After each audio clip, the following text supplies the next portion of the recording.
आगे तुम्ही को बढ़ना है, नियति का यही इशारा है। ये हालात तुम्हारे हैं, यह संघर्ष भी तुम्हारा है। तो इसी के साथ हम पहले क्वेश्चन की तरफ बढ़ते हैं और पहला क्वेश्चन देखते हैं। तो पहला क्वेश्चन आपके स्क्रीन पर ये रहा, भीटपाल तथा धीमन भारत के दो महानतम कलाकार किस युग से संबंधित हैं? गुप्त युग, पाल युग, मौर्य युग या इनमें से कोई नहीं। तो जो आपको सही आंसर लगता है अपने नोटबुक में नोट कर लीजिए या कमेंट बॉक्स में फीड कर दीजिए। तो आपका समय शुरू होता है अब। तो जो सही आंसर है उसे आपको फीड कर लेनी है। तो आपका समय समाप्त।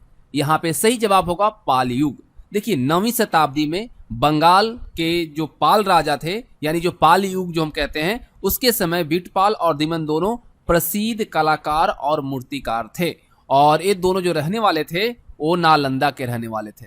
कहां के? नालंदा के रहने वाले, जो कि बिहार में है ना। चलिए, तो आपका सही हुआ या गलत आप अपने को वहां पे देख लीजिए। चलिए दूसरा क्वेश्चन देखिए। दूसरा क्वेश्चन कहता है कि महमूद गजनवी के आक्रमण का सामना करने वाला भारतीय शासक कौन था? पृथ्वीराज चौहान, राजा जयपाल, जयचंद या फिर धर्मपाल। तो जो आपको लगता है सही अपने नोटबुक में या कमेंट बॉक्स में जल्दी से फिट कर लीजिए। आपका समय शुरू होता है अब। आपका समय समाप्त। यहां पे सही जवाब रहेगा राजा जयपाल। देखिए महमूद गजनवी के आक्रमण का सामना करने वाला भारतीय शासक जो था वो राजा जयपाल था। और 27 नवंबर 1001 को पेशावर के निकट जयपाल और गजनवी के बीच युद्ध हुआ था, जिसमें जयपाल पराजित हो गया था। तो यहां पे सही आंसर जो रहेगा ऑप्शन बी रहेगा। चलिए तीसरे क्वेश्चन की तरफ बढ़ते हैं। आप सब ध्यान से आंसर कीजिएगा। निम्नलिखित में से किस राजपूत राजा ने मुहम्मद गौरी को पहली बार हराया था? जयचंद, पृथ्वीराज तृतीय, बघेल भीम और इनमें से कोई नहीं। पूछा क्या गया आपसे, वह कौन सा राजपूत राजा था जिसने मुहम्मद गौरी को पहली बार हराया था? तो आपका समय शुरू होता है अब। ध्यान से आप क्वेश्चन को देखिएगा और जवाब दीजिएगा। तो आपका समय होता है समाप्त। सही आंसर रहेगा बघेल भीम। ठीक है, 1178 याद रखिएगा। 1178 में मोहम्मद गौरी ने गुजरात पर आक्रमण किया था और उस समय वहां बघेल वंशीय शासक भीम द्वितीय, जिसको कि हम मूल राज के तौर पे भी जानते हैं, मूल राज द्वितीय, इसका शासन था। और आबू पर्वत की तलहटी में इसने गौरी को पराजित कर दिया था और एक गौरी की भारत में पहली पराजय थी। ठीक है, तो गौरी को, मोहम्मद गौरी को पहली बार जिस राजपूत राजा ने हराया था वह था कौन? बघेल भीम, या फिर उसे हम मूलराज द्वितीय के तौर पर भी जानते हैं। चलिए अगला प्रश्न देखते हैं, प्रश्न संख्या 4। ध्यान से खेलिएगा आप सब। बाजार नियंत्रण प्रणाली किसने प्रारंभ की थी? औरंगजेब, चंद्रगुप्त मौर्य, शाहजहां या अलाउद्दीन खिलजी। बाजार नियंत्रण प्रणाली किसके द्वारा शुरुआत किया गया था? तो आपका समय शुरू होता है अब। ध्यान से क्वेश्चन को देखना है और जवाब देना है। बहुत आसान है लेकिन बहुत इंपॉर्टेंट प्रश्न है। तो समय समाप्त। सही आंसर होगा अलाउद्दीन खिलजी। अलाउद्दीन खिलजी, इसका शासनकाल कब से कब तक रहा था? 1296 से लेकर 1316 तक। ठीक है, इसने बाजार नियंत्रण प्रणाली की शुरुआत की थी। अलाउद्दीन के बाजार नियंत्रण के जो विषय में जानकारी मिलती है हमें, वो तारीखे फिरोज शाही किसकी है कृति है? बर्नी की, इससे मिलती है। साथ ही साथ खजाइनुल फुतूह जो कि अमीर खुसरो की है उससे मिलती है। और रहेला जो कि इब्न बतूता का है उससे हमें ज्ञात होता है। इन तीनों ग्रंथों से ज्ञात होता है कि बाजार नियंत्रण प्रणाली जो है इसकी शुरुआत अलाउद्दीन खिलजी ने किया था। तो यहाँ पे ऑप्शन डी आपका बिल्कुल सही जवाब है। चलिए क्वेश्चन नंबर 5 की तरफ बढ़ते हैं। क्वेश्चन नंबर 5, सेना को वेतन नगद के तौर पे देने की जो प्रणाली है उसका विधान किसने किया, यानी कि शुरुआत किसने की? औरंगजेब, इल्तुतमिश, अलाउद्दीन खिलजी या बलबन। तो आपका समय शुरू होता है अब। तो जो लगता है आपको सही जवाब उसे आप कमेंट बॉक्स में या फिर अपने नोटबुक में मेंशन कर लीजिए। तो सही जवाब है अलाउद्दीन खिलजी। देखिए आपको मैं बता दूं कि इसके पहले जो प्रथा थी उसमें या तो जमीन या फिर खाने के जो अनाज होते थे वो, या फिर जमीन, ये सब दी जाती थी। लेकिन अलाउद्दीन खिलजी के द्वारा वेतन के तौर पे नगद देने की प्रणाली की शुरुआत की गई और सैनिकों को नगद वेतन देने की जो प्रथा है इसकी शुरुआत करने वाला पहला सुल्तान जो है अलाउद्दीन खिलजी है। उसके पहले ये चीजें नगद के तौर पे नहीं दी जाती थी। ठीक है, तो यहाँ पे आपका ऑप्शन जो सी है सही जवाब है। चलिए क्वेश्चन नंबर 6 की तरफ बढ़ते हैं। क्वेश्चन नंबर 6 कहता है कि पहली बार भारत में प्रतीक मुद्रा किसके द्वारा प्रचलित की गई। भारत में पहली बार प्रतीक मुद्रा किसके द्वारा प्रचलित की गई। मोहम्मद बिन तुगलक, कुतुबुद्दीन ऐबक, फिरोज शाह तुगलक या अलाउद्दीन खिलजी।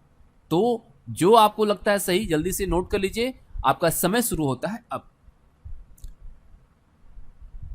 तो इसका सही जवाब जो रहेगा वो रहेगा आपका ऑप्शन ए, मोहम्मद बिन तुगलक।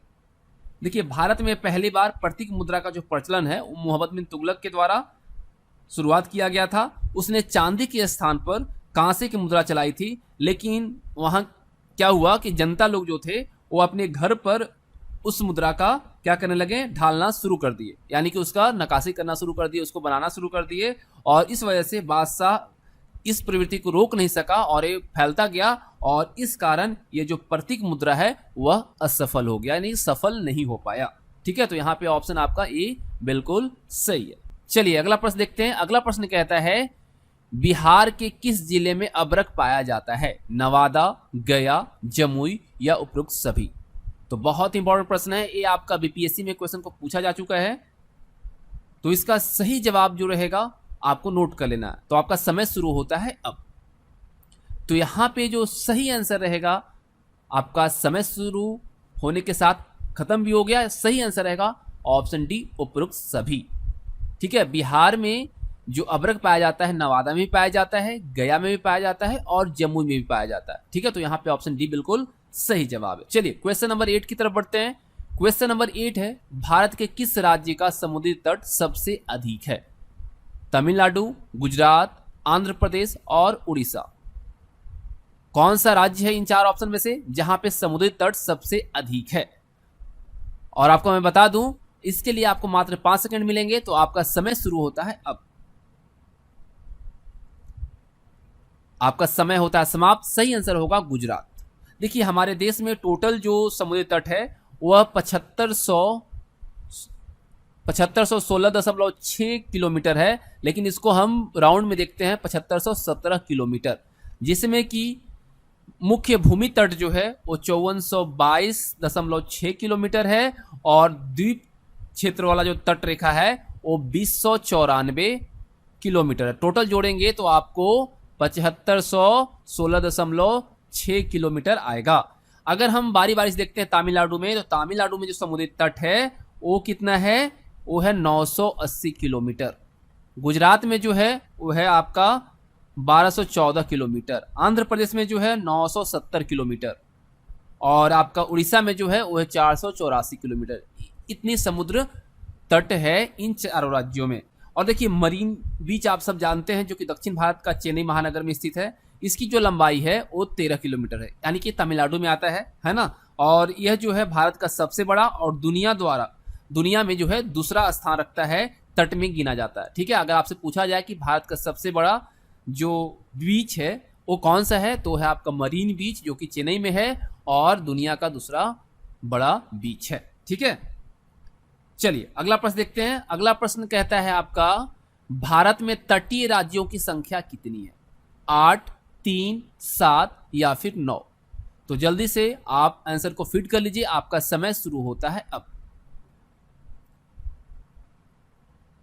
तो आपका समय होता है समाप्त। सही आंसर होगा यहाँ पे ऑप्शन डी, 9। भारत में तटीय राज्यों की जो संख्या है वो कितनी है, 9 है। और वो 9 कितनी है भाई, कौन कौन सी हैं। आपको पता है कि हमारे देश में टोटल जो तटीय क्षेत्र हैं वो कितना है, 7516.6 किलोमीटर, यानी कि 7517 किलोमीटर, है ना।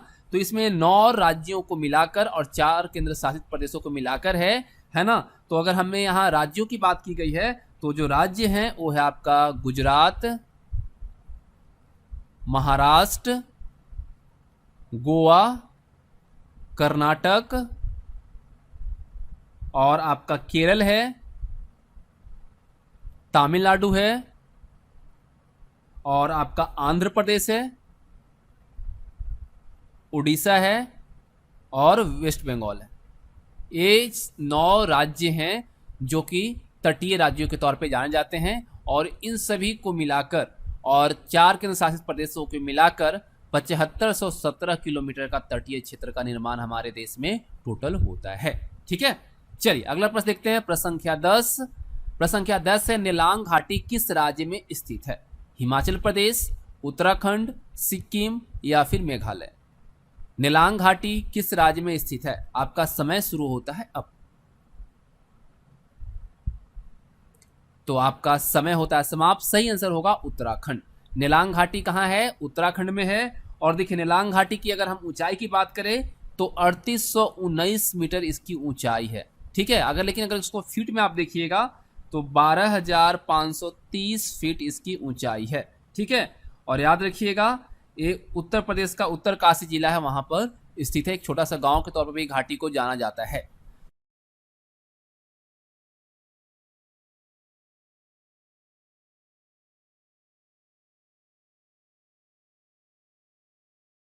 समस्या को पहली बार में सामना करने से मत डरो, क्योंकि सफल गणित भी जीरो से शुरू हुआ था। तो चलिए सेशन को हम स्टार्ट करते हैं और पहले क्वेश्चन की तरफ बढ़ते हैं। तो आप ध्यान से क्वेश्चन को देखिएगा और उसके बाद जवाब जो है दीजिएगा, क्योंकि आपको हर जवाब देने के लिए मात्र 5 सेकंड का वक्त मिलेगा।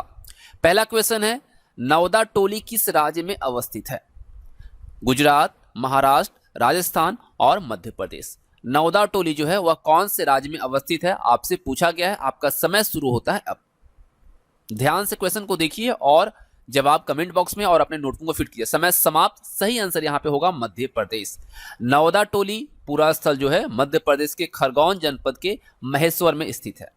और आपको मैं बताऊं कि नवदा टोली का जो उत्खनन हुआ वह HT, आप नोट कीजिएगा, ठीक है, सांकलिया के नेतृत्व में किया गया। और कब कब किया गया आपको मैं बता दूं, 1952, 53, 1953, 54, 1957 और 59 इस दरमियान इसका उत्खनन किया गया। और उत्खनन के फलस्वरूप यहाँ पर ताम्रपाषाणी काल से लेकर मध्यकाल तक के 5 सांस्कृतिक कालों के विषय में जानकारी प्राप्त हुई। अगर हम पांचों के बारे में बात करें तो एक है आदि ऐतिहासिक, जिसको कि आप ताम्रपाषाणिक भी कहते हैं, जिसका कालखंड था 1500 से लेकर 1200 ईसा पूर्व। ठीक है, और दूसरा है आपका आरंभिक, जिसका कालखंड है 400 से 100 ईसा पूर्व। तीसरा आपका है आरंभिक ऐतिहासिक ही, ठीक है, जिसका की कालखंड है आपका 100 ईसा पूर्व से लेकर 200 ईस्वी तक। ठीक है, ध्यान दीजिएगा, ये आरंभिक ऐतिहासिक जो है 400 से 100 ईसा पूर्व, और ये जो है आपका तीसरा ये 100 ईसा पूर्व से लेकर 200 ईस्वी तक। और चौथा जो आपका है ये है परवर्ती। ठीक है, इसका कालखंड जो है वो है 200 से लेकर 500 ईस्वी। और पांचवा संस्कृति जो वहां से मिला वो मिला आपका मध्य, जो कि मुस्लिम मराठा काल कहलाता है। ठीक है, तो आप इसे नोट कर लीजिएगा। ठीक है, 5 सांस्कृतिक कालों के विषय में जानकारी यहां से प्राप्त हुई है। ठीक है, चलिए क्वेश्चन नंबर 2 की तरफ बढ़ते हैं। क्वेश्चन नंबर 2 है, ऋग्वेद की मूल लिपि क्या थी? खरोष्टी, पाली, देवनागरी या फिर ब्राह्मी। ऋग्वेद की मूल लिपि क्या थी? आपका समय शुरू होता है अब। तो फटाफट अपने आंसर को नोट कर लीजिए। तो यहां पे आपका समय होता है समाप्त। सही आंसर होगा ब्राह्मी।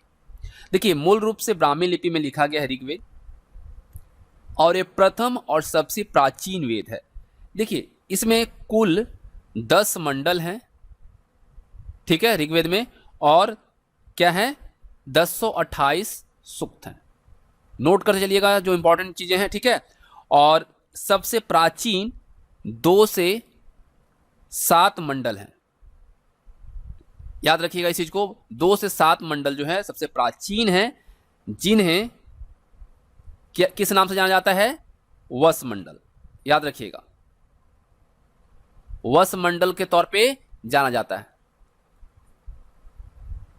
इसको आप नोट कर लीजिएगा। ठीक है, 2 से 7 जो क्या है आपका मंडल जो है, इसको वस मंडल के तौर पे जाना जाता है। और मंडल 1 जो है, ठीक है, मंडल 1 और 10 जो है, इसको सबसे बाद में जोड़ा गया है, जिस वजह से इसे नवीन मंडल कहा जाता है। ठीक है, नवीन मंडल इसको कहा जाता है। फिर से एक बार मैं रिपीट कर देता हूं कि 10 मंडल हैं ऋग्वेद में और 1028 सूक्त हैं। 2 से 7 मंडल जो है ये सबसे पुराना है, ठीक है, सबसे प्राचीन है, जिसे वस मंडल के तौर पर जाना जाता है। और मंडल 1 और 10 जो है ये नवीन मंडल है, क्योंकि इसको बाद में जोड़ा गया। ठीक है, क्लियर। चलिए अगले क्वेश्चन की तरफ बढ़िए। क्वेश्चन नंबर 3 देखिए, बुद्ध का उपदेश किससे संबंधित है? ब्रह्मचर्य, धार्मिक कर्मकांड, आचरण की शुद्धता व पवित्रता, आत्मा संबंधी विवाद। तो आपको फटाफट आंसर को नोट करनी है, आपका समय शुरू होता है अब। तो ध्यान से क्वेश्चन को देखिएगा, उसके बाद ही जवाब दीजिएगा। ठीक है, चलिए तो यहां पे आपका समय होता है समाप्त। सही आंसर होगा ऑप्शन सी, आचरण की शुद्धता और पवित्रता। देखिए आपको पता है कि बुद्ध जो है, ठीक है, बुद्ध जो है इनका जन्म जो हुआ था, कब हुआ था? 563 ईसा पूर्व में। कहां पे हुआ था भाई? लुम्बिनी, नेपाल में। नोट कीजिएगा, ठीक है, लुम्बिनी नेपाल में हुआ था। लेकिन ये जो आपको पता चला, आपने पढ़ा कि लुम्बिनी नेपाल में इनका जन्म हुआ था, ये कहां से हमें प्राप्त होता है? साक्ष्य कहां से मिलता है? तो इसका जो हमें मिलता है वो रूमनदेई, ठीक है, रूमनदेई जो है आपका शिलालेख अशोक का, यहां से हमें ज्ञात होता है कि 563 ईसा पूर्व में लुम्बिनी नामक स्थान पर बुद्ध का जन्म हुआ था। और आपको पता होना चाहिए कि इनका जन्म के 5वें दिन, ठीक है, जन्म के 5वें दिन इनका नाम जो है सिद्धार्थ रखा गया था। ठीक है, जन्म के 5वें दिन का सिद्धार्थ नाम रखा गया। बहुत इंपॉर्टेंट चीजें हैं सब, ठीक है। और 29 वर्ष की आयु में गृह का त्याग किया इन्होंने, जो कि बौद्ध धर्म में क्या कहलाया? महानिविष्क्रमण, ठीक है, महाविनिष्क्रमण कहलाया। 29 वर्ष में इन्होंने जो गृह त्याग किया और 35 वर्ष की आयु में वैशाख पूर्णिमा की रात को पीपल के वृक्ष के नीचे इनको ज्ञान की प्राप्ति हुई। और कहां पे हुआ? इनको इनकी ज्ञान की जो प्राप्ति हुई उसको संबोधि के तौर पर जाना जाता है, और ये बोध गया बिहार में हुआ है ना। और सबसे पहले उन्होंने जो उपदेश दिया वो सारनाथ में दिया, सारनाथ में, जिसको ऋषिपत्तनम भी कहा जाता है। ठीक है, ऋषिपत्तनम भी कहा जाता है, सारनाथ को ऋषिपत्तनम भी कहा जाता है। यहीं पे इन्होंने सबसे पहला उपदेश दिया, और उपदेश किस भाषा में दिया था? पाली भाषा में। ठीक है, और इसको बौद्ध धर्म में क्या कहा जाता है? धर्म चक्र परिवर्तन। सारनाथ में जो पहला उपदेश इन्होंने दिया था उसको धर्म चक्र परिवर्तन कहा जाता है। और सबसे ज्यादा जो इन्होंने उपदेश दिया वो श्रावस्ती कौशल में दिया। ठीक है, और बुद्ध जो है वो अष्टांगिक मार्ग का अनुसरण किए थे। और इनकी मृत्यु की अगर हम बात करें तो 483 ईसा पूर्व में कुशीनारा, जो कि कुशीनगर उत्तर प्रदेश में है, वहां पर इन्होंने गृह को अपने शरीर को त्याग किया, जिसको बौद्ध धर्म में क्या कहा जाता है? महापरिनिर्वाण। ठीक है, महापरिनिर्वाण इसको कहा जाता है बौद्ध धर्म में। तो आई थिंक आपका यहाँ पे सारा जो डाउट रहा होगा बौद्ध धर्म से रिलेटेड, यहाँ पे सही हो गया होगा और क्लियर भी हो गया हो। चलिए अगला प्रश्न देखते हैं, प्रश्न संख्या 4। भागवत धर्म के प्रवर्तक कौन थे? जनक, कृष्ण, सूरदास या इनमें से कोई नहीं? बहुत ही आसान प्रश्न है, लेकिन बहुत इंपॉर्टेंट प्रश्न है, बीपीएससी में पूछा जा चुका है। भागवत धर्म के प्रवर्तक कौन थे? तो आपका समय शुरू होता है अब। ध्यान से क्वेश्चन को देखिए और जवाब दीजिए। तो आपका समय होता है समाप्त। सही आंसर होगा कृष्ण। भागवत धर्म के प्रवर्तक कौन थे? कृष्ण थे। ठीक है, और आपको मैं बता दूं, छांदोग्य उपनिषद में श्री कृष्ण को देवकी पुत्र कहा गया। अगर आपसे पूछा जाए कि देवकी पुत्र कृष्ण को जो कहा गया है वह कौन से ग्रंथ में या फिर किस में कहा गया है, तो याद रखिएगा कृष्ण को जो कहा गया है छांदोग्य उपनिषद में। ठीक है, इस चीज को आप मेंशन कर लीजिएगा। ठीक है, बहुत इंपॉर्टेंट है। और श्री कृष्ण के जो गुरु थे उनका नाम क्या था? तो वो था घोर अंगिरस।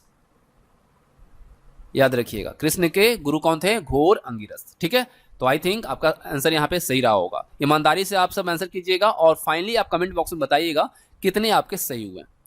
अगला प्रश्न है, गोदावरी नदी के तट पर स्थित महाजनपद कौन सा था? गोदावरी नदी के तट पर स्थित महाजनपद कौन सा था? अवंती, असक जिसको अस्मक के तौर पर भी जाना जाता है, वत्स या कंबोज? तो आपका समय शुरू होता है अब। ध्यान से क्वेश्चन को देखना है, उसके बाद ही आंसर देना है, क्योंकि गलत नहीं करना है, आपको 6 प्रश्न सही करने। सही आंसर यहाँ पे रहेगा अस्मक या अस्सक, ठीक है, याद रखिएगा।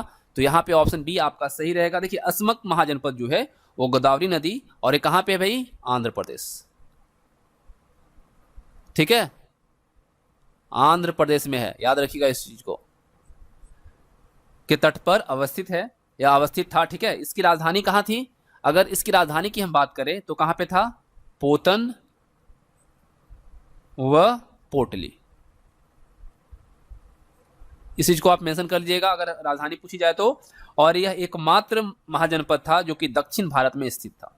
अगर आपसे पूछा जाए कि दक्षिण भारत का एकमात्र जनपद कौन सा था तो अस्मक, ठीक है। और पुराणों के अनुसार अस्मक के राजतंत्र की जो स्थापना है वह किसके द्वारा किया गया था, इक्ष्वाकुवंशीय शासकों के द्वारा किया गया था। इस चीज को भी आप लिख लीजिएगा, ठीक है। और अस्मक महाजनपद का जो प्रमुख नगर था वो था पोतन, जो कि राजधानी भी था, महत्वपूर्ण नगर, ठीक है, इसको आप नोट कर लीजिएगा। चलिए आगे बढ़ते हैं प्रश्न संख्या 6 पे। बुलंदी बाग प्राचीन था पाटलिपुत्र का, कपिलवस्तु का, सारनाथ का या राजगृह का। बहुत आसान है, आप सब इजीली आंसर कर लेंगे इसका। तो फटाफट आपका समय शुरू होता है, आप आंसर कीजिए। डेली आपको 5 बजे सेशन मिलेगी, ठीक है, तो आपका समय समाप्त। सही आंसर होगा पाटलिपुत्र। पाटलिपुत्र का प्राचीन स्थान था बुलंदी बाग, और यहाँ पे जो उत्खनन हुआ, जो अभिलेख है, उसका साक्ष्य जो है पाटलिपुत्र से मिलता है। इस वजह से बुलंदी बाग हम प्राचीन स्थान मानते हैं किसका, पाटलिपुत्र का। तो यहाँ पे सही आंसर जो रहेगा आपका ऑप्शन ए रहेगा। क्लियर। चलिए प्रश्न संख्या 7 पे बढ़ते हैं। सार्थवाह किसे कहा जाता था या किसे कहते थे, महाजनों को, दलालों को, व्यापारियों के काफिले को या तीर्थ यात्रियों को। सार्थवाह किसे कहते थे, बहुत आसान प्रश्न है। चलिए आपका समय शुरू होता है अब। ध्यान से क्वेश्चन को देखने के बाद ही जवाब दीजिएगा आप सब। तो यहाँ पे आपका समय होता है समाप्त। सही आंसर होगा व्यापारियों के काफिले को। देखिए प्राचीन काल में जो रास्ता था वो दुर्गम होता था, उसके कारण व्यापार करना भी कठिन हो गया था और कठिन होता था, है ना। इसी कारण व्यापारी सार्थवाह के रूप में व्यापार करते थे, जो एक प्रकार का क्या था, व्यापारियों का काफिला होता था जिसमें विभिन्न श्रेणियों के लोग रहते थे। देखिए सार्थ का मतलब जो है वो है आपका व्यापारियों का समूह, ठीक है। और सार्थवाह का मतलब जो है वो है व्यापारिक प्रधान। इन सब इंपॉर्टेंट चीजों को आप लिखते चलेंगे, ठीक है। चलिए ये आपका कंप्लीट हो गया क्वेश्चन नंबर 8 की तरफ बढ़ते हैं। क्वेश्चन नंबर 8 देखिए, ध्यान से देखिए। अश्वघोष किसका समकालीन था, अशोक का, कनिष्क का, हर्षवर्धन का या नागार्जुन का। बहुत बहुत महत्वपूर्ण प्रश्न है। इसको बीपीएससी ने भी पूछा है, जेपीएससी ने पूछा है, यूपीपीसीएस में भी पूछा गया। तो आप समझ सकते हैं कितना इंपॉर्टेंट क्वेश्चन है, देखने में बहुत आसान होगा। तो यहाँ पे सही आंसर क्या रहेगा, फटाफट आंसर कीजिए, आपका समय शुरू होता है अब। अश्वघोष किसका समकालीन था, आपका समय होता है समाप्त। सही आंसर होगा कनिष्क का। देखिए कुषाण शासक जो कनिष्क था उसका समकालीन विद्वान था अश्वघोष। कनिष्क के दरबार में वसुमित्र, पार्श्व, नागार्जुन, चरक और अश्वघोष को राजाश्रय की स्थिति और उसको क्या था, प्राप्त था, ठीक है। और कनिष्क के काल में आपको पता है कि कनिष्क के काल में ही कश्मीर का कुंडलवन में क्या हुआ था, चतुर्थ बौद्ध संगीति हुई थी, बौद्ध संगीति हुई थी, है ना। याद रखिएगा कनिष्क के शासनकाल के दौरान कुंडलवन में चतुर्थ बौद्ध संगीति हुई थी, जिसकी अध्यक्षता जो है वसुमित्र के द्वारा किया गया था और उपाध्यक्षता जो है वह अश्वघोष के द्वारा किया गया था। इस चीज को आप नोट कर लीजिएगा। कुंडलवन में चतुर्थ बौद्ध संगीति आयोजित हुई थी कनिष्क के शासनकाल में, अध्यक्षता वसुमित्र और उपाध्यक्षता अश्वघोष ने किया था, ठीक है। बहुत इंपॉर्टेंट प्रश्न है। चलिए अगला प्रश्न देखिए, प्रश्न संख्या 9। बाल विवाह की प्रथा प्रारंभ हुई थी किसके शासनकाल में हुआ था, मौर्य काल में, गुप्त काल में, कुषाण काल में या हर्षवर्धन के काल में। तो बहुत आसान है, तो आपका समय शुरू होता है अब। फटाफट आप आंसर कीजिए। तो यहाँ पे जो सही आंसर रहेगा वो रहेगा आपका ऑप्शन बी, गुप्त काल में। बाल विवाह की जो प्रथा है वह गुप्त काल में आरंभ हुई थी। चलिए अगला प्रश्न देखते हैं, प्रश्न संख्या 10, और ये निर्णायक होगा आपके लिए कि आपने सेशन को पास किया है या नहीं। कर्म का सिद्धांत किससे संबंधित है? मीमांसा से, न्याय से, वेदांत से, या इनमें से कोई नहीं? कर्म का सिद्धांत किससे संबंधित है? आपका समय शुरू होता है अब। ध्यान से आंसर दीजिएगा आप सब। तो यहां पे समय होता है समाप्त। सही आंसर होगा मीमांसा से। देखिए इसके बारे में थोड़ा मैं आपको फैक्ट बताना चाहूंगा। वेद की 2 भाग है। वेद जो है इसका 2 भाग है। कौन कौन सा भाई? कर्म कांड और एक है ज्ञान कांड। आपको पता होगा बहुत लोगों को, है ना। तो ब्राह्मण ग्रंथों से वैदिक कर्म कांडों का विशिष्ट विवरण मिलता है और उपनिषद से ज्ञान कांड का प्रतिपादन। ठीक है, याद रखिएगा, ब्राह्मण ग्रंथ से वैदिक कर्म कांड का विशिष्ट विवरण मिलता है और उपनिषद में ज्ञान कांड का प्रतिपादन। और मीमांसा दर्शन जो है हिंदुओं के 6 दर्शनों में से एक है। तो आपके जहन में आ रहा होगा 6 दर्शन कौन कौन से हैं, तो आपको मैं बता दूं, आप लिख सकते हैं। सांख्य दर्शन, 6 दर्शन जो है, सांख्य है, योग है, न्याय है, वैशेषिक है, और उसके बाद आपका मीमांसा आता है, और लास्ट जो आता है वो क्या आता है? वेदांत। अब देखिए इसके प्रवर्तक की बात करें हम, अगर इसके हम प्रणेता की बात करें तो सांख्य किसका है भाई? कपिल का, कपिल मुनि, है ना। योग किसका है? पतंजलि। न्याय किसका है? तो गौतम का, ठीक है, गौतम। वैशिष्ट किसका है? यह है कनाद का। मीमांसा किसका है? जैमिनी का। और वेदांत किसका है? वदरायन का। तो ये इसके प्रणेता हैं, प्रवर्तक हैं। ठीक है, और देखिए आपको मैं बता दूं कि मीमांसा जो है, इस शास्त्र को पूर्व मीमांसा और वेदांत को उत्तर मीमांसा भी कहा जाता है। ठीक है, याद रखिएगा कि पूर्व मीमांसा और वेदांत को उत्तर मीमांसा के तौर पे जाना जाता है। मीमांसा को पूर्व मीमांसा और वेदांत को उत्तर मीमांसा कहा जाता है। क्यों? क्योंकि पूर्व मीमांसा में धर्म का विचार है और उत्तर मीमांसा में ब्रह्म का। पूर्व मीमांसा को हम किस नाम से जानते हैं? धर्म मीमांसा के नाम से, और उत्तर मीमांसा को हम ब्रह्म मीमांसा के तौर पे भी जानते हैं, उसको कहा जाता है। तो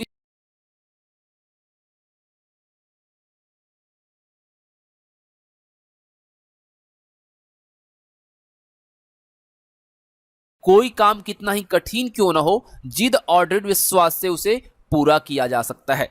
तो हम क्वेश्चन की तरफ बढ़ते हैं, और ध्यान दीजिएगा हर एक क्वेश्चन के लिए आपको मात्र 5 सेकेंड का टाइम दिया जाएगा जवाब देने के लिए। तो पहला क्वेश्चन ये रहा आपके स्क्रीन पर, सिंधु घाटी सभ्यता के लोग किसकी पूजा करते थे? काली की, पशुपति की, अयप्पा की, या फिर इनमें से कोई नहीं? तो किसकी पूजा किया करते थे सिंधु घाटी सभ्यता के लोग? तो आपका समय शुरू होता है अब। ध्यान से क्वेश्चन को देखना है और जवाब को कमेंट बॉक्स में फीड करना है। तो यहां पे समय समाप्त होता है। सही आंसर होगा ऑप्शन बी, पशुपति। देखिए सिंधु घाटी सभ्यता जो है वह एक नगरीय सभ्यता थी। ठीक है, और सिंधु घाटी सभ्यता के जो लोग थे वह 3 मुख वाले देवता पशुपतिनाथ की पूजा करते थे। ठीक है, किसकी? पशुपतिनाथ की। और देखिए कुछ फैक्ट है जो आपको बताऊं कि सिंधु घाटी सभ्यता जो है ना, यहां पर विशाल स्नानागार जो मिला था वो मोहनजोदड़ो से प्राप्त हुआ था। कहां पे? मोहनजोदड़ो से। और सिंधु घाटी सभ्यता की जो भाव चित्रात्मक लिपि होती थी वह दाईं से बाईं ओर लिखी जाती थी। ठीक है, दाईं से बाईं ओर भाव चित्रात्मक जो लिपि थी वो दाईं से बाईं ओर लिखी जाती थी। अगर हम बात करते हैं हड़प्पा के बारे में, तो हड़प्पा का जो खोज करता है वो है आपका दयाराम साहनी। ठीक है, दयाराम साहनी के द्वारा इसका खोज किया गया था। ठीक है, कब? 1921 में। और यहां से जो प्राप्त हुआ हमें मनुष्य के शरीर की बलुआ पत्थर की बनी मूर्तियां, बैलगाड़ी और अन्नागार, ये चीजें जो है कहां से प्राप्त हुआ? हड़प्पा से। और हड़प्पा कहां है? पाकिस्तान के पंजाब प्रांत के मोंटगोमरी जिला जो है वहां पर रावी नदी के तट पर स्थित है हड़प्पा। वहीं अगर हम मोहनजोदड़ो की बात करें, जिसको मृतकों का टीला भी कहा जाता है, इसकी खोजकर्ता जो है वो है राखलदास बनर्जी। राखलदास बनर्जी, ठीक है। और इसकी खोज जो है 1922 में किया गया। और ये जो है आपका पाकिस्तान के पंजाब प्रांत के लरकाना जिले में सिंधु नदी के तट पर स्थित है। कौन? मोहनजोदड़ो। इस चीज को आप लिख लीजिएगा, ठीक है, अगर नहीं पता है तो। और आपको मैं बता दूं कि यहां पे जो उत्खनन हुआ, तो यहां से जो प्राप्त हुआ वो विशाल स्नानागार मिला। आपसे क्वेश्चन कई दफा पूछा भी गया है परीक्षाओं में कि विशाल स्नानागार कहां से प्राप्त हुआ है, तो मोहनजोदड़ो से हुआ है। साथ ही साथ अन्नागार यहां से प्राप्त हुआ।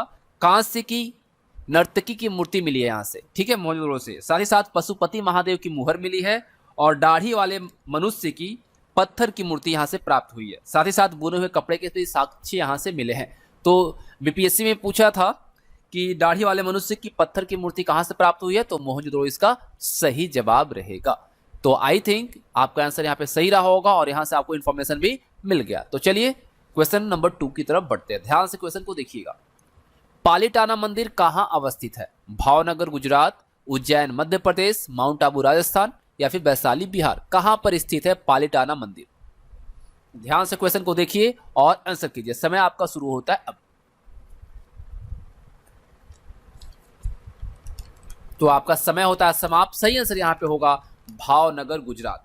देखिए पालीताना जो है भावनगर जिला गुजरात में स्थित जैन धर्म का प्रमुख तीर्थ स्थान है। किसका? कौन सा धर्म का? जैन का, ठीक है। और यह जो है शत्रुंजय नदी जो है उसके तट पर स्थित है। शत्रुंजय नदी है उसी के तट पर स्थित है। और आपको मैं बता दूं कि जैन मंदिरों के लिए प्रसिद्ध पालीताना में पर्वत शिखर पर 863 जैन मंदिर है, ठीक है। कितने हैं? 863 जैन मंदिर है। इस चीज को आप नोट कर लीजिएगा, बहुत कम लोगों को पता होगा। मंदिरों का एक समूह है 863 मंदिरों का। और ये जो मंदिर है वो सफेद संगमरमर से बने हैं और इन मंदिरों की नक्काशी और मूर्तिकला जो है वह पूरे विश्व में प्रचलित है, प्रसिद्ध है, ठीक है। तो यहाँ पे सही आंसर जो आपका रहेगा ऑप्शन ए रहेगा। और उम्मीद करता हूं आप सभी ने सही आंसर भी यहां दिया होगा। चलिए क्वेश्चन नंबर 3 देखिए। सम्राट अशोक बौद्ध धर्म के प्रसार के लिए श्रीलंका किसे भेजा? आपके ऑप्शंस हैं अश्वघोष, महेंद्र, संघमित्रा और बी और सी दोनों। तो सम्राट अशोक के द्वारा बौद्ध धर्म के प्रसार के लिए श्रीलंका किसे भेजा गया था? फटाफट आप 5 सेकंड के अंदर जवाब दीजिए।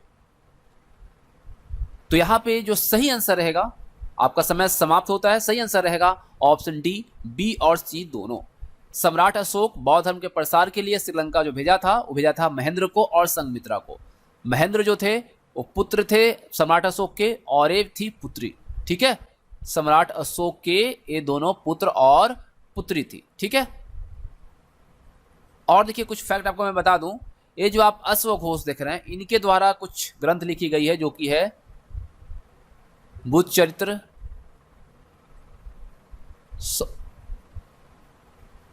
सौंदरानंद और सारीपुत्र प्रकरण के लेखक हैं, ठीक है। कौन? अश्वघोष। और आपको मैं बता दूं जो कुंडलवन में चतुर्थ बौद्ध संगीति हुई थी, संगीति जो हुई थी इसकी अध्यक्षता जो किया गया था वो किया था वसुमित्र और उपाध्यक्ष जो थे वो थे अश्वघोष। इसको आप नोट कर लीजिएगा, ठीक है, ठीक है। कुंडलवन कश्मीर में बौद्ध संगीति का कौन सा हुआ था? तो 4th हुआ था, यानी कि चतुर्थ बौद्ध संगीति हुई थी जिसकी अध्यक्षता वसुमित्र ने किया था, उपाध्यक्ष थे अश्वघोष, ठीक है। तो आई थिंक यहां से आपके डाउट क्लियर हो गए होंगे। चलते हैं अगले प्रश्न की तरफ, प्रश्न संख्या 4 पे। प्रश्न संख्या 4 देखिए, औषधि से संबंध किसका नहीं है? धन्वंतरी, चरक, भास्कराचार्य और सुश्रुत। तो आपका समय शुरू होता है अब। फटाफट आप आंसर फिट कीजिए कमेंट बॉक्स में। तो आपका समय होता है समाप्त। यहां पे सही आंसर रहेगा ऑप्शन सी, भास्कराचार्य। देखिए धन्वंतरी, चरक और सुश्रुत ये सभी जो थे औषधि से संबंध रखने वाले थे। ठीक है, ये सभी क्या थे? वैद्य थे। लेकिन भास्कराचार्य जो थे क्या थे? गणितज्ञ थे, ज्योतिषा शास्त्र थे, ज्योतिषा शास्त्री थे। ठीक है, साथ ही साथ खगोल शास्त्री थे।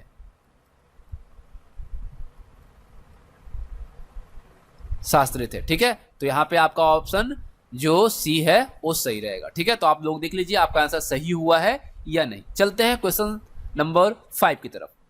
गुप्त काल में सुदूर पश्चिम में प्रसिद्ध व्यापारिक केंद्र कौन सा था? गुप्त काल में सुदूर पश्चिम में जो प्रसिद्ध व्यापारिक केंद्र था वह कौन सा था? पुरुषपुर, पैठन, विदिशा या इनमें से कोई नहीं। तो आपका समय शुरू होता है अब।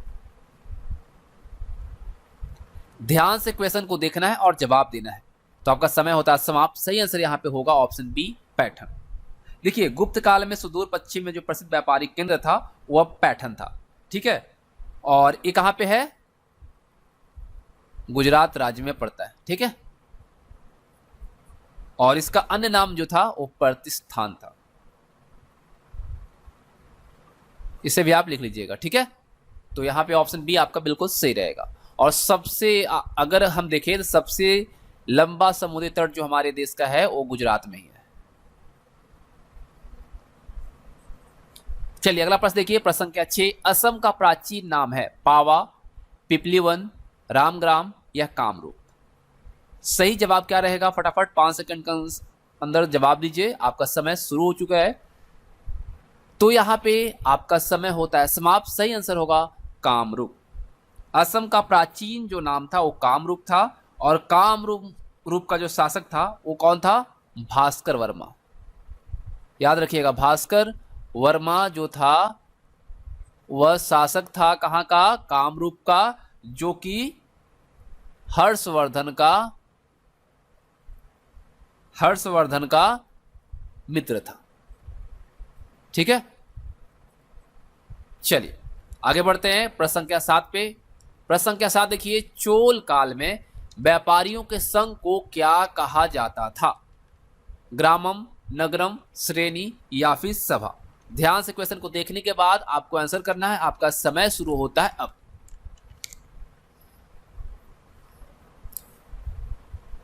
आपका समय होता है समाप्त। सही आंसर यहां पे होगा नगरम।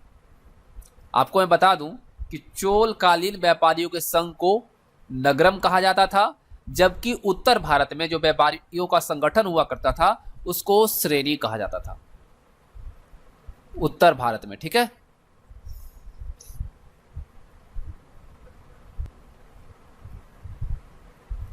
व्यापारियों का जो संगठन होता था उसको श्रेणी कहा जाता था, और चोल काल में व्यापारियों के संघ को नगरम कहा जाता था। देखिए, चोल वंश के बारे में कुछ अगर हम बात करें, संक्षिप्त वर्णन अगर देखें, तो चोल वंश के जो संस्थापक थे वो विजयालय थे। ठीक है, और चोल जो है आरंभ में पल्लवों के सामंत था। चोल साम्राज्य में गैर ब्राह्मण कृषकों की जो भूमि होती थी उसको वेलन वगई कहा जाता था। ठीक है, चोल साम्राज्य में जो गैर ब्राह्मण कृषकों की जो भूमि होती, जमीन जो होती थी, उसको वेलन वगई कहा जाता था।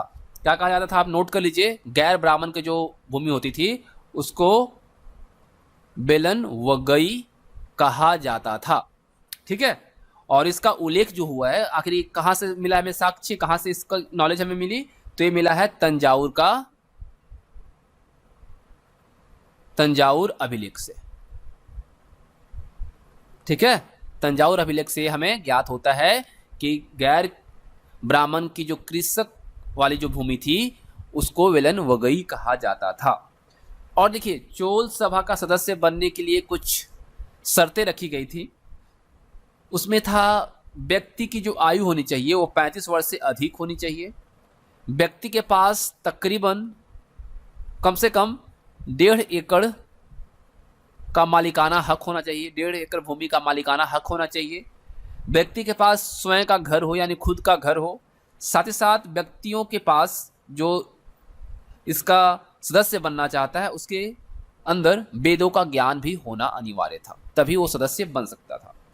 देखिए अक्सर क्वेश्चन पूछा गया है कि चोल काल के प्रवर्तक, चोल काल के प्रवर्तक कौन है? कमेंट कीजिए फटाफट। चोल काल के प्रवर्तक किसे माना जाता है, प्रवर्तक कौन है?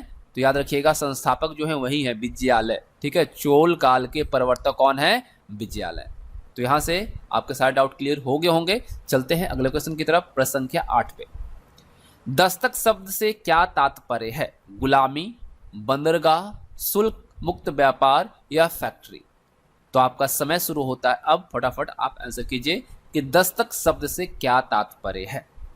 तो आपका समय होता है समाप्त। सही आंसर यहां पे रहेगा शुल्क मुक्त व्यापार। ठीक है, आपको मैं बताऊं कि दस्तक शब्द का जो तात्पर्य है क्या है? शुल्क मुक्त व्यापार। और बंगाल में इसी दस्तक का प्रयोग करके ब्रिटिश कंपनी ने अपनी व्यापार को आगे बढ़ाया, जिसे वारेन हेस्टिंग द्वारा समाप्त कर दिया गया था। याद रखिएगा ये जो शुल्क मुक्त व्यापार है इसको ब्रिटिश कंपनी ने व्यापार के रूप में आगे बढ़ाया और इसको समाप्त किसने किया? वारेन हेस्टिंग्स के द्वारा इसको समाप्त किया गया। ठीक है, तो आई थिंक आपका आंसर यहां पे सही रहा होगा। प्रश्न संख्या 9 की तरफ बढ़ते हैं। सप्तपर्णी गुफा कहाँ स्थित है? सांची में, नालंदा में, कश्मीर में या राजगृह में? तो फटाफट आप आंसर कीजिए, आपका समय शुरू होता है अब। देखिए सेशन आपको पसंद आता तो लाइक और अपने दोस्तों के साथ शेयर भी कीजिएगा। समय होता है समाप्त। सही आंसर यहाँ पे रहेगा राजगीर। देखिए प्रथम बौद्ध संगीति आजाद शत्रु के शासन काल में राजगृह स्थित सप्तकर्णी गुफा में कब हुआ था? 483 ईसा पूर्व। ठीक है, में संपन्न हुई थी। इसकी अध्यक्षता की अगर हम बात करें, अध्यक्षता जो किया गया था वो किया गया था किसके द्वारा भाई? महाकश्यप। महाकश्यप के द्वारा इसका क्या किया गया था? अध्यक्षता किया गया था। और इस संगीति में बुद्ध के उपदेशों को 2 पिटकों में विभाजित किया गया था। ठीक है, 2 पिटक कौन कौन से थे? विनय पिटक एवं सूत पिटक। ठीक है, आपसे पूछा जाए कि जो कौन से वह बुद्ध संगीति है, बौद्ध संगीति है जिसके अंतर्गत बुद्ध के उपदेशों को 2 पिटक, विनय पिटक और सूत पिटक में विभाजित किया गया, तो है आपका राजगृह स्थित सप्तकर्णी गुफा में जो आयोजित हुआ था प्रथम बौद्ध संगीति, उसके अंतर्गत एक किया गया था। ठीक है, तो यहाँ पे आपका सही आंसर रहेगा ऑप्शन डी। चलिए अगला प्रश्न देखते हैं। अगला प्रश्न है निम्नलिखित में से कौन सी बौद्ध रचना नहीं है? वावेरु जातक, दशरथ जातक, यवन जातक या शिबी जातक? तो आपका समय शुरू होता है अब। ध्यान से क्वेश्चन को देखिएगा और जवाब दीजिएगा और उम्मीद करता हूं। चलिए समय होता है समाप्त। यहां पे सही आंसर रहेगा यवन जातक। देखिए यवन जातक जो है ये क्या है? ज्योतिष ग्रंथ है। ठीक है, और ये बाकी जो आप देख रहे हैं वावेरु जातक, शिबी जातक और दशरथ जातक, ये सभी बौद्ध रचना है। तो इस वजह से यहाँ पे आपका ये ऑड है, तो ये सही आंसर होगा।